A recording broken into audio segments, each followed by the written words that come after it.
আজকে শ্রাবণ মাসের শেষ সোমবার, তো যার জন্য চলছে মহাদেবের পুজো। সকাল থেকে উঠে আমিও সকাল সকাল স্নান করে নিয়েছি, আর তারপরে এখন চলছে পুজো। দেশপ্রিয় কিছুটা করে, মানে দেশপ্রিয়র পার্টটাও করেছে, এখন আমি আমার পার্টটা করছি। আর অন্যান্য সপ্তাহের অন্যান্য সোমবারগুলো তো করতে পারি না আমি সেইভাবে, ও করে, বাট আমি করতে পারি না। অপরাজিতা ফুল আজকে সবকিছু সুন্দর জোগাড় হয়েছে, এটাই হচ্ছে বড় ব্যাপার।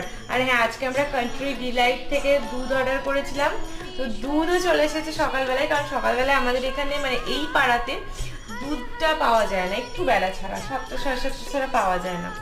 তো আজকে একদম 6:30টার মধ্যে দুধও চলে এসেছে। সব দিক থেকে সুন্দর জোগাড় মহাদেবের জন্য। আকন্দির মালা, তারপর ওটাকে কি বলে, ধুতুরা ফুল, তারপর